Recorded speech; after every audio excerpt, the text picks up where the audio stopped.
O ex-presidente da Câmara dos Deputados, Arthur Lira, do PL de Alagoas, anunciou nesta quarta-feira a pré-candidatura ao Senado. O padrinho político de Hugo Mota, do Republicanos, afirmou que deve promover, em março agora, um evento de pré-candidatura com lideranças de Alagoas. Olha só o que disse aí, portanto, Arthur Lira. Ele confirmou, nesta quarta-feira, a pré-candidatura ao Senado Federal e anunciou que promoverá, portanto, na primeira quinzena de março deste ano, um grande evento em Maceió, com o objetivo de mobilizar lideranças da capital e de todos os municípios alagoanos. O ato político vai marcar oficialmente o início da caminhada dele rumo à disputa e deve reunir prefeitos, ex-prefeitos, vereadores, lideranças comunitárias, representantes do setor produtivo, entidades de classe e diversos segmentos da sociedade civil organizada de todas as regiões alagoanas, portanto, O ex-presidente da Câmara, ele vai ter como principal adversário o senador Renan Calheiros, do MDB, que inclusive já se pronunciou sobre esse assunto, Lara Alves? Boa noite para você. Ei, Síria, boa noite para você. É isso mesmo, na verdade, a situação em Alagoas está bastante embaralhada, mas temos esse conflito principal entre o senador Renan Calheiros, do MDB, e o ex-presidente da Câmara dos Deputados, Arthur Lira, do PP. Fato é que desde que deixou a presidência da Câmara, Arthur Lira já tinha manifestado o desejo de sair como candidato ao Senado Federal nessa eleição de 2026 por Alagoas. Ele já tinha demonstrado essa intenção, já tinha comunicado aliados, conversado com o partido a respeito disso. E já se sabia também que Renan Calheiros tentaria a reeleição nesse pleito. Existe uma figura muito importante nesse núcleo, que é exatamente a do presidente Luiz Inácio Lula da Silva. Lira manteve uma relação um pouco distante com o presidente Lula, mas uma relação até considerada boa nesse período em que ele permaneceu como presidente da Câmara dos Deputados e que o presidente Lula já era o chefe do Palácio do Planalto. Neste momento, o que existe é um acordo para evitar ataques mútuos, tanto Lira quanto Lula, e existe um ponto importante porque Lira foi apoiado nas últimas eleições pelo ex-presidente Jair Bolsonaro, que era um grande aliado, tinha em Lira um grande aliado aqui na Câmara dos Deputados para a aprovação de seus projetos enquanto presidente da República. Então o cenário está bastante embaralhado porque fato é que Lula vai sim apoiar a candidatura de Renan Calheiros. Primeiro pela relação que tem com o senador Renan Calheiros e segundo pela influência, pela forte influência que o também senador, agora licenciado e ministro dos Transportes, Renan Filho, que é filho de Renan Calheiros, mantém com o presidente Lula. Os dois têm uma relação muito boa, inclusive é Renan Filho quem tem articulado essa possibilidade da entrada do MDB na chapa presidencial para ali indicar quem será o vice de Lula nessa disputa eleitoral. Pois é, Lara, com tudo isso que você trouxe para a gente, que Lira, ao mesmo tempo em que apoiou Jair Bolsonaro nas últimas eleições, ele tem mantido boas relações aí com o presidente Lula. Quem que ele deve apoiar nas eleições, hein? Essa é uma pergunta bem difícil. Como eu disse para vocês, a situação é bastante confusa ali em Alagoas, porque agora também surgiu um terceiro elemento nessa disputa. Nós tínhamos ali consolidadas as pré-candidaturas de Renan Calheiros, que será, portanto, não tenho dúvidas disso, o apoiado pelo presidente Lula, e também de Arthur Lira, que não deve ser atacado pelo presidente Lula nesse contexto. E aí a gente tem um terceiro nome surgindo, que é o do deputado Alfredo Gaspar, hoje relator da CPMI do INSS. Eu encontrei com ele aqui na Câmara dos Deputados na terça-feira, falamos muito brevemente a respeito dessa pré-candidatura ao Senado Federal. Perguntei para ele se ele de fato tem esse interesse, ele disse que sim, que o partido tem se movimentado, mas que ainda não tomou a decisão definitiva, ainda não bateu o pé. Mas isso coloca Arthur Lira numa situação um pouco complicada. Por quê? O União Brasil é federado com o PP, então esses partidos devem tomar uma decisão conjunta nos estados para definir quem serão os candidatos a essa chapa majoritária. Como são duas vagas, existe uma possibilidade de que os nomes escolhidos sejam Arthur Lira e Alfredo Gaspar. Mas nesse cenário, a corda é um pouco mais fraca para o lado de Alfredo Gaspar, já que Renan Calheiros tem ali um eleitorado muito forte em Alagoas, assim como o Arthur Lira. Tá certo, Lara, muito obrigada pela sua participação conosco. Um ótimo trabalho para você em Brasília. E a gente continua por aqui agora falando da senadora Tereza Cristina, que afirmou que ainda é muito cedo para discutir a possibilidade de ser vice na chapa do senador Flávio Bolsonaro, que vai disputar a presidência da República nas eleições de outubro agora.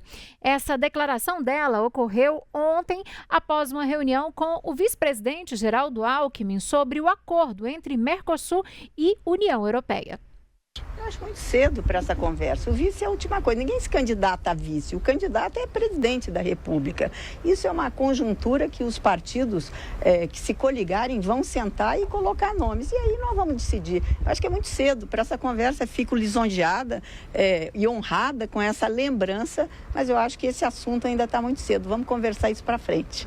Bom, o presidente do PL, o Valdemar da Costa Neto, ele havia defendido, que a chapa de Flávio Bolsonaro seja composta por uma mulher. E ele, inclusive, citou o nome aí da Tereza Cristina, Nas eleições de 2022, a Tereza Cristina chegou a ser cotada para vice na campanha de reeleição do ex-presidente Jair Bolsonaro. Mas o posto ficou ali com o general da reserva, Walter Braga Neto. Outros nomes também têm sido ventilados para essa disputa aí, junto ao senador. Entre eles estão o governador de Minas Gerais, Romeu Zema, do Novo. Ontem a Luciane Landim, inclusive, trouxe que o Flávio chegou a citar ele, o Romeu Zema.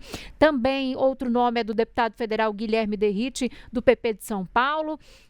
Agora, há movimentações concretas, Lu, para definir o nome de vice na chapa de Flávio Bolsonaro? Ou o partido ainda está em fase de sondagens e articulações? Ou ainda é tudo muito cedo, como falou a Tereza Cristina? Bom, acho que o microfone da Lu está fechado. A gente está com problema de comunicação com a Lu Landim. Lu, tudo bem por aí? Oi, Síria. Agora me escuta? sim. Agora sim. Eu estava falando que essas sondagens, essas articulações, elas já acontecem ao mesmo tempo em que ainda é muito cedo, porque as eleições ainda acontecem daqui a muitos meses, A gente fala que ao mesmo tempo que as eleições já começaram ali, essa movimentação já começou, que as eleições já estão batendo a porta, essas definições, elas demoram muito para um fechamento, para uma decisão final realmente de quem vai às urnas, de como que esses apoios vão ser firmados e divulgados ali. Então, tudo ainda acontece, principalmente porque Flávio Bolsonaro, que hoje é o pré-candidato declarado aí em nome da direita, com o apoio de Jair Bolsonaro, que é o pai dele, ainda fecha esses apoios. Agora, a gente observa que Flávio Bolsonaro está conseguindo consolidar essa pré-candidatura dele, que foi anunciada no mês de dezembro. A gente lembra que ali no início de dezembro ele declarou que tinha o respaldo do pai para ser candidato à presidência da República. No dia do Natal, dia 25 de dezembro, enquanto Jair Bolsonaro estava no hospital para uma cirurgia, ele mostrou uma carta escrita a punho pelo ex-presidente, confirmando para provar ali que ele realmente tinha esse apoio do pai para disputar o Palácio do Planalto, mas somente agora, principalmente com o avanço de pesquisas, com essas articulações que acontecem também nos bastidores, que Flávio está conseguindo consolidar essa pré-candidatura dele, apresentada então há cerca de 2 meses. E ele tenta articular também, consolidar ali esse apoio do Centrão, que ele não quer abrir mão, porque sabe o peso desse grupo político, tanto nas eleições quanto politicamente, pensando na articulação, na atuação desse grupo do Centrão ao longo de um governo. Então, Flávio ainda consolida isso, ainda tenta fechar esse apoio, tenta atrair. A gente sabe que o Centrão não foi tão simpático a essa pré-candidatura de Flávio quando foi anunciada. O grupo defendia outros nomes, citava até mesmo o governador de São Paulo, Tarcísio de Freitas, como uma opção mais viável. Então, é nesse momento que Flávio Bolsonaro está. E um outro fato nessa definição são outras pré-candidaturas que já estão colocadas da direita e também que estão sendo ventiladas. A gente tem, por exemplo, o governador de Minas Gerais, Romeu Zema, que é pré-candidato. A gente tem a situação no PSD, que tem os governadores Ronaldo Caiado, Ratinho Júnior e Eduardo Leite como nomes possíveis do partido ali à presidência da República, uma frente que Gilberto Kassab tem liderado com esses 3 3 nomes. Então, tudo isso ainda acontece e há um cálculo também sobre como que a direita vai se posicionar, se realmente vai ser com Flávio Bolsonaro ou se vai chegar no primeiro turno das eleições com esses nomes colocados, com vários nomes colocados. E aí existe justamente esse cálculo para avaliar o risco, né? Se vale a pena ter essa divisão ou se vale a pena fazer um apoio, uma união ali em torno de uma candidatura. Então, tudo isso ainda é definido, ainda é conversado e influencia também, tem um impacto na decisão de um vice, do candidato a vice, né? De quem vai compor essa chapa ali para ser candidato a vice-presidente da República. Então, essas articulações acontecem. A gente sempre fala que uma definição melhor ela vai acontecer e ser divulgada ali mais ou menos no meio do ano, que é um prazo em que realmente os partidos fecham quem vão ser os candidatos, quais chapas vão ser aprovadas e muito perto também do início da campanha eleitoral, que começa no mês de agosto, para 2 meses depois, em outubro, as urnas estarem liberadas aí com os nomes desses candidatos para que os eleitores consigam votar e esse resultado ser divulgado, talvez em um segundo turno, pelo que a gente observa de histórico aí do país, né? Bom, tudo gira em torno de muitas especulações ainda, né, Lu, como você bem colocou, né? O Valdemar da Costa Neto falou aí da Tereza Cristina, falando da preferência por mulheres, mas o fato do senador Flávio Bolsonaro ter falado ontem que o Zema seria um grande vice, né? O Zema, governador de Minas Gerais, a quem eu me refiro, e que ele realizou um excelente trabalho em Minas Gerais, já é um aceno, na sua avaliação, já está acenando ali por uma preferência, de certa forma, em ter o governador de Minas como um vice? Que a gente pode afirmar que é um aceno a um diálogo, não necessariamente é uma preferência, até porque tudo isso depende, né? A gente fala que Flávio agora busca esse apoio e ele tem uma busca e uma articulação por um diálogo com esses outros pré-candidatos que estão colocados ou nomes que estão ventilados para essa disputa. E esse aceno, ele acontece nesse sentido. Flávio Bolsonaro é um nome da direita, a Romeu Zema também é um nome da direita no Brasil, que pega esse grupo político, os eleitores que estão inseridos nesse contexto eleitoral e que nas últimas eleições presidenciais, por exemplo, declararam voto e votaram ali nas urnas em Jair Bolsonaro. Então, o que a gente pode entender é que Flávio Bolsonaro abre um caminho de diálogo com Romeu Zema para entender realmente qual que é o melhor cenário, né? Se Romeu Zema realmente se coloca ali nas urnas, coloca o nome dele nas urnas, se eles fecham um apoio com o Flávio, por exemplo, sendo cabeça de chapa. Então, tudo isso ainda vai render muitas conversas nos bastidores, a gente vai ver muitas declarações sendo trocadas ainda publicamente, mas o que a gente pode afirmar ainda, nesse momento que a gente está agora em fevereiro, há muitos meses dessa definição eleitoral, é que é um caminho de articulação, de negociação, justamente pensando que os dois são 2 nomes da direita e que existe esse cálculo que é feito ali por esse grupo, pelos partidos desse grupo até, do que vale mais a pena para chegar ali em outubro, ou até mesmo no início da campanha eleitoral em agosto. Seguir com uma candidatura única para unir esses votos da direita ou ir para a urna com esses pré-candidatos que estão declarados e tentar ali o melhor caminho com esses nomes que estão colocados nesse momento.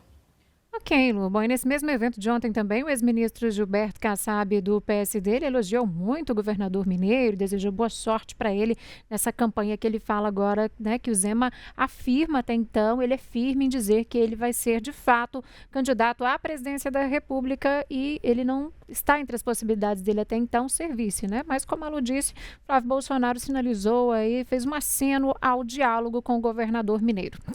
Gente, o Tribunal Superior Eleitoral rejeitou hoje, por unanimidade, 2 liminares para proibir a Escola de Samba Acadêmicos de Niterói de entoar o jingle do presidente e pré-candidato à reeleição Luiz Inácio Lula da Silva na Marquês de Sapucaí. A escola vai levar a Marquês um samba enredo em homenagem ao presidente já agora, no próximo domingo. Apresentadas pelo partido Missão e também pelo deputado federal Kim Kataguiri, do União Brasil, as representações acusavam Lula de propaganda eleitoral antecipada. O Missão e Kataguiri ainda pediam ao TSE de forma liminar que proibisse de fato o presidente Lula de ir à Marquês de Sapucaí e também de utilizar as imagens do desfile nas redes sociais. A ministra relatora Estela Aranha argumentou que proibir a acadêmicos de Niterói de levar o samba enredo à Marquês de Sapucaí caracterizaria censura prévia.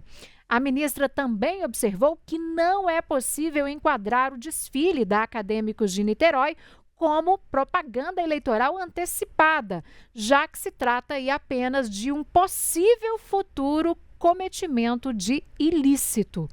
A ministra também afirmou que o TSE caracteriza como propaganda eleitoral antecipada, plausível de multa, mensagens que contenham pedido explícito de voto ou que vinculem ali conteúdo eleitoral em local vedado por meio ou instrumento proscrito no período eleitoral. Apesar de ter orientado a rejeição aos pedidos do Partido Missão e também de Kataguiri, a relatora enfatizou que eventual propaganda eleitoral antecipada ela pode ser julgada caso seja caracterizada neste desfile de domingo agora. A presidente do TSE, Carmen Lúcia, e os ministros Cássio Nunes Marques, André Mendonça, Antônio Carlos Ferreira Vilas Boas e também Cueva e Floriano Marques seguiram o mesmo voto de Estela. Depois da decisão unânime, existe a possibilidade, será, de novos questionamentos ao TSE caso o desfile traga pedido explícito de voto ou uso eleitoral das imagens nas redes sociais, hein? Pois é, Lulandim, depois dessa decisão aí, o que é que você acredita disso tudo? O que é que ainda pode acontecer nesse caso aí, envolvendo esse desfile em homenagem ao presidente Lula na Marquês de Sapucaí no próximo domingo? Olha, tem até uma questão que vem sendo discutida. A gente sabe que pedir voto antes da campanha é uma proibição na lei eleitoral. Então, a gente teve uma investida de partidos, por exemplo, tentando minar esse desfile, principalmente o repasse público a esse desfile, um repasse que, pelo que o governo falou e a gente tem de informação, é feito também a outras escolas, mas essas ações prévias, elas já foram observadas e são, inclusive, um motivo de atenção até mesmo pela equipe de Lula. O que a gente pode ter mais à frente e que muita gente vai estar atenta, principalmente da oposição, é justamente essas proibições que podem impactar a campanha, a possível campanha de Lula a um quarto mandato à frente do Palácio do Planalto, que é justamente esse pedido explícito de voto antes da campanha, o que realmente não deve ser feito pelo presidente da República. A gente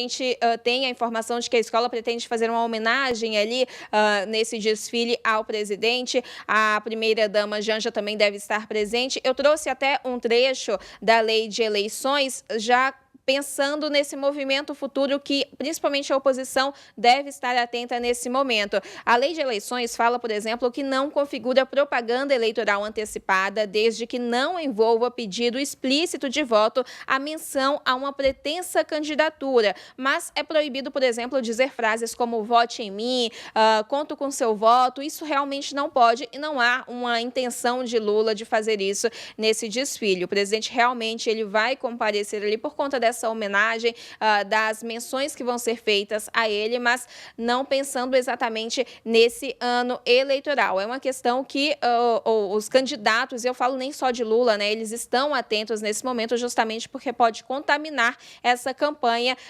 que há uma intenção de ser feita a partir de agosto para essa eleição que vai ser feita no mês de outubro. Então, é uma questão realmente que principalmente a oposição está atenta nesse momento, mas que os candidatos também têm uma noção, eles sabem realmente do que pode e o que não pode ser feito nesse sentido, principalmente neste momento, que é um momento pré-eleitoral.